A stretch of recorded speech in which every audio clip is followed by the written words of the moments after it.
and Mr. Bowles said, "I'm not taking that ammunition from you." That's why.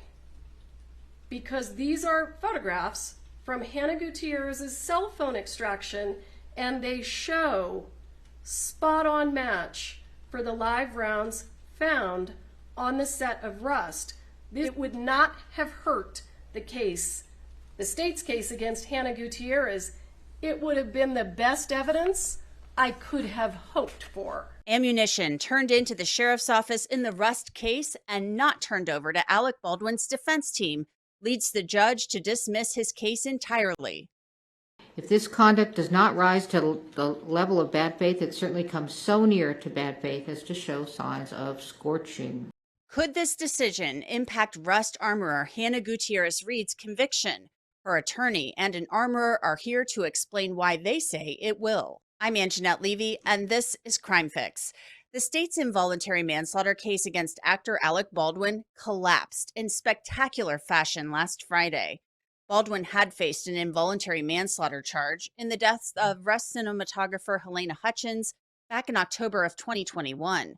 It started Thursday when crime scene technician Marissa Popple was asked about rounds that a man named Troy Teskey turned into the sheriff's office at the end of Hannah Gutierrez-Reed's trial. And a good Samaritan walked into the police station and gave you the lethal ammunition, didn't they?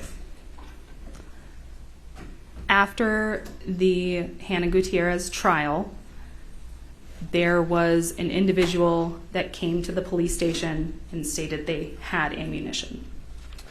And they turned in the ammunition? Yes. And they gave it to you, right? Yes. And they told you that this was the ammunition that ended up with Seth Kenny that killed Miss Hutchins, right? I do not recall all of their statements. Now, these live rounds and the state's failure to investigate them or turn them over to Alec Baldwin's defense team blew up the case against Alec Baldwin. Judge Mary Marlowe Summer put on blue gloves and cut open the evidence envelope containing the rounds that Teskey turned over to the sheriff's office. He'd had them in his possession for years. She examined them along with Alec Baldwin's attorneys and the special prosecutors. Among the mix of rounds, the same type of ammunition that killed Halyna Hutchins. They were 45 Colt Starline brass rounds with nickel primers. Now, this was a bombshell. Teskey was a friend of Rust armorer Hannah Gutierrez-Reed's father, Thel Reed, and Seth Kenny, the man who supplied the guns, dummy rounds, and other props to the set of Rust. Kenny had been to a cowboy training camp in Texas with Thel Reed, where Reed had taught actors how to shoot guns with live ammo. How certain are you that you didn't provide any live rounds to the set of Rust? I have provided blanks and dummy rounds and guns to over 1,000 different productions, and on average it's 5 to 10 guns per episode per feature film, and each gun would typically have about 10 dummy rounds with it, so that's between 50 and 100,000 dummy rounds. And I have never spent more time with a single box of dummy rounds than the rounds that came from 1883, the dummy rounds that went to Ross. So there was never a question in my mind that I provided the live ammunition to Rust. The prosecution maintained the ammunition could not have come from Kenny's prop house, but Alec Baldwin's attorneys questioned how they could be so sure. Yesterday when Ms. Popple testified, you would agree with me that her testimony under oath was false. What part of her testimony was false? And I'll answer. That she said that these rounds don't look anything like the rounds on the set when you elicited that testimony. I agree with you, and I didn't realize that there were rounds that looked like that. It's okay. In any event, when the court, and you never tested those rounds either, correct? Any of the rounds that came from Mr. Teskey? No, because they came in just a few months ago. Special prosecutor Carrie Morrissey said she'd seen a photo of 4 other rounds that were not the same, but she claimed to have never seen the rounds in person, despite the lead detective saying she was involved in the conversation about how they were to be stored. When you say that there were discussions and the decision was made by all of you to put that ammo in a separate file, right? Is that correct? You said that? Yes, ma'am. Was Ms. Morrissey part of that discussion? Yes. Thank you. Let me give the court an offer of proof, and if Mr. Spiro wants me to, I'll testify under oath. You are going to testify. Sure, absolutely, I'm happy to. Troy Teskey, the man who turned in the rounds, had been subpoenaed to testify at Hannah Gutierrez-Reed's trial, but her lawyer, Jason Bowles, never called him to testify. This is what Special Prosecutor Carrie Morrissey said about that at the explosive hearing on Friday when she actually took the stand. When Mr. Teskey showed up to testify with the ammunition that Mr. Bowles told him to bring to the state of New Mexico, he was not called as a witness, and Mr. Bowles said, "I'm not taking that ammunition from you." That's why. Because these are photographs from Hannah Gutierrez's cell phone extraction, and they show spot-on match for the live rounds found on the set of Rust. This is clearly the reason that Mr. Bowles said, "You and your ammunition better get out of here," because it would not have hurt the case, the state's case against Hannah Gutierrez. It would have been the best evidence I could have hoped for. These look exactly like the ammunition, the actual ammunition that we have in evidence, and they do look like the 3 rounds that are in that envelope. So when Mr. Teskey couldn't get Mr. Bowles to take them because they were the best evidence against his client, he took them over to the sheriff's department. And when he dropped them at the sheriff's department, I was told that there was going to be a report. There was a report. I assumed they looked like these. And Detective Hancock indicated to me that because he dropped them off and he didn't wait for her, she was then going to try to follow up with him, take a statement from him, so that we could get some idea where they came from, what the relevance was, if there was any relevance at all. And he never returned her phone calls. And that's all of the information that I can give the court, but I'm happy to answer any questions. Judge Mary Marlowe Summer made it clear where she stood on the issue by dismissing the case. If this conduct does not rise to the level of bad faith, it certainly comes so near to bad faith as to show signs of scorching. So what does this mean for Rust armorer Hannah Gutierrez-Reed's involuntary manslaughter conviction? She's serving 18 months in prison for the death of Halyna Hutchins. Her lawyer, Jason Bowles, is already asking for her immediate release, saying the prosecution never turned over a third report from firearms expert Luke Haig. Bowles included an email from Morrissey to Baldwin's legal team, in which she explained to them that the failure to turn over the 831 supplemental report was mine. She explained that she thought that she had forwarded it. This is really one of those cases that shows that the world is not always a safe place and accidents can happen. That's why I want to talk to you guys about Morgan & Morgan, a sponsor of Crime Fix. Morgan & Morgan has more than 1,000 attorneys you may want in your corner because they are America's largest injury law firm. And for one reason, they win a lot. They've secured multi-million-dollar verdicts and settlements recently for victims who were in life-altering car crashes, all of which were considerably higher than the highest insurance offer. Starting a claim takes 8 clicks or less, and it can all be done on your smartphone. It's very easy. And there's no upfront fee. You only pay them if you win. So if you're hurt, you can easily start a claim in 8 clicks or less. Just go to forthepeople.com/crimefix. I spoke with Jason Bowles, the lawyer for Hannah Gutierrez-Reed, and armorer Dutch Merrick, following the Baldwin decision. Jason, I've never seen anything like this. I haven't either in 30 years of doing this job. The judge did the absolute right thing, following the law and dismissing with prejudice when the state committed a pattern of misconduct that she found today, intentional misconduct. It was absolutely shocking that they moved the rounds into another case and another case number and then didn't turn them over to Baldwin's team. Absolutely shocking. Dutch Merrick is here as well. He's a prop safety expert and an armorer. Dutch, your thoughts? Because Carrie Morrissey said that she visually looked at these on a photograph and she made the determination that they weren't related.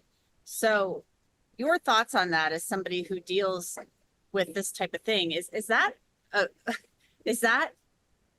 enough to look at a photograph? Obviously the judge said no, But it seems very weird to me that she would just make this decision instead of just saying, yeah, turn it over to them. Well, that's the same Carrie Morrissey that had rounds sent to the FBI to be taken apart and measured and examined at the granular level to see if they match other rounds and match the gun and all this sort of stuff. So how can you then just dismiss on a photograph from a phone that, oh, those don't look enough like this? The guy who presented those other rounds to the sheriff's department is a judge. He's a judge. He's a retired law enforcement and a judge, and he's telling you that these are relevant to the case, and she decides to dismiss that. And the detective herself had said, oh, she was chasing down those rounds for quite a while and really wanted to get a hold of this guy, Troy Teskey, and couldn't get a hold of him. And then he shows up in their lap, and they don't do anything about it. And when they do accept the rounds, they get shuffled off into a separate file. I mean, all of that smells of, hey, this doesn't support my case against Alec Baldwin or Halyna Gutierrez-Reed, so we're just going to accept these and not say anything about them. That was horrific. Jason, Carrie Morrissey made a big deal at the hearing about the fact that you had Troy Teskey on your witness list and that you knew about these rounds and you decided not to call him as a witness. So what is your response to that? My response is Troy Teskey for years said he would turn these over to the state, to the sheriff, to Carrie Morrissey. She said in his interview in November of 2023, I preserved these, do not do anything with them, and I'm going to send law enforcement to get them. Then she never got back until I emailed her in January and said, oh, I'm not going to test those actually because they're dissimilar.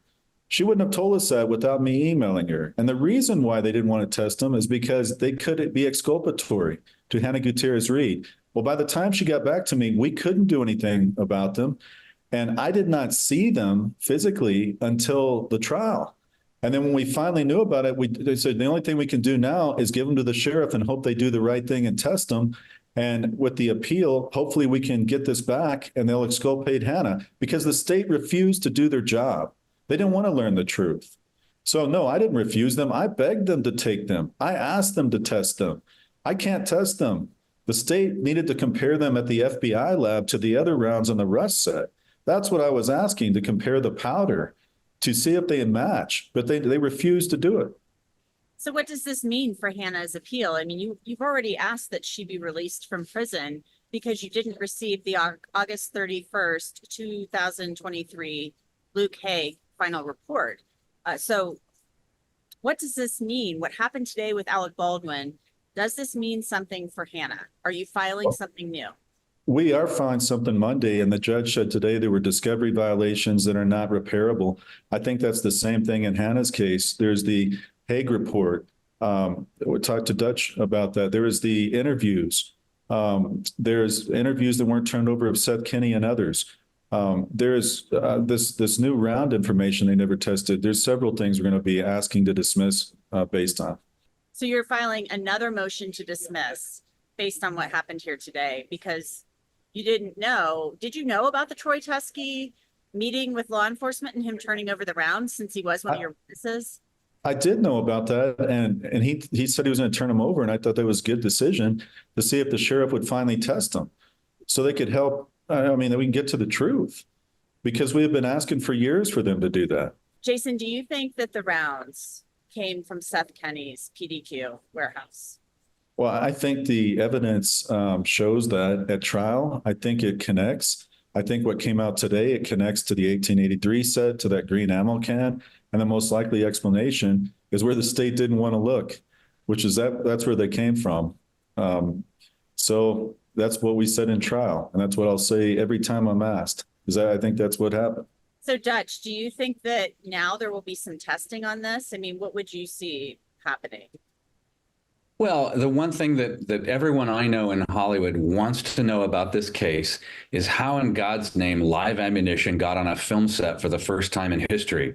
Unannounced, nobody knew about it. It slipped into a gun and made it all the way to the point of connecting with a person and killing them. Everybody wants to know where the ammo came from. And it's the one thing the prosecutor said, oh, that's a red herring. We're not looking into that. Well, if you looked into it, it would have nailed one of your key witnesses potentially. So yes, and as they said in the trial, was that these rounds, like dummies, can be made into real rounds, and real rounds can be made into dummies. And that shows you that these parts are like Legos. They're components. So you can change primers, you can change powders, you can change bullets and cases. So yeah, knowing that, look at those rounds that showed up on your doorstep and say, hey, how might these relate to the other rounds? Aside from the fact that there's a whole box with a variety of those. Jason, Erlinda Johnson, we learned during this hearing, resigned. I saw her in the ladies' room after the lunch break, and she was in there and then she was gone. Carrie Morrissey said she resigned because she didn't want to have a public hearing. Your reaction to that? I've known Erlinda Johnson a long time. She's a very ethical attorney. She's a very good attorney. And I don't know her reasons for resigning, but I imagine it had to do with what we saw unfold. And I don't think Erlinda Johnson had anything to do with it or knew anything about it. That's what I would suspect, knowing her character. Have you spoken to Hannah since this news broke? I mean, she should be able to use the phone at the prison, obviously. Yes, I've let her know we're going to be filing those motions. And, I think based on the judge's ruling today, I really hope and pray for the best and for these motions to be heard quickly. Are you able to relay anything that Hannah said to you, to us? I'm sorry, and I can't relay things that Hannah said. Those are privileged. But she's hopeful based on what happened today that. Yes, she is hopeful. And might I offer something about an opinion about this case? Of course. When these charges were filed, I think most of us in the film industry were gobsmacked because what happened was essentially an industrial accident. The New Mexico State OSHA report shows that it was a series of failures. It was not on any one person, and much of that relied on management. And when we look at the Brandon Lee incident, it was similar. There was a chain of events. It was not one person's failing. It was several failings all combined, and they ruled it an accident, and nobody went to jail for that. But we learned a lot in the wake of that. And when Vic Morrow on the set of Twilight Zone was killed by a helicopter while he was holding two child actors, we didn't stop using helicopters. People didn't go to jail for that. We got better at what we do for a living. We got safer. And why these charges were filed, to me, just we couldn't figure out what is the motive behind the prosecution going after people for what is essentially an industrial accident. Jason, do you feel like we'll ever know the truth about what happened? The way the state has handled it to date, I don't think so. And that's the sad part, because they had the capability with the FBI lab to do the testing that was necessary, and they just refused to do it. Given what unfolded in court on Friday, I asked Jason Bowles what he expects next from Special Prosecutor Carrie Morrissey. I would hope she would go back and think about this and do the right thing. But what is the right thing?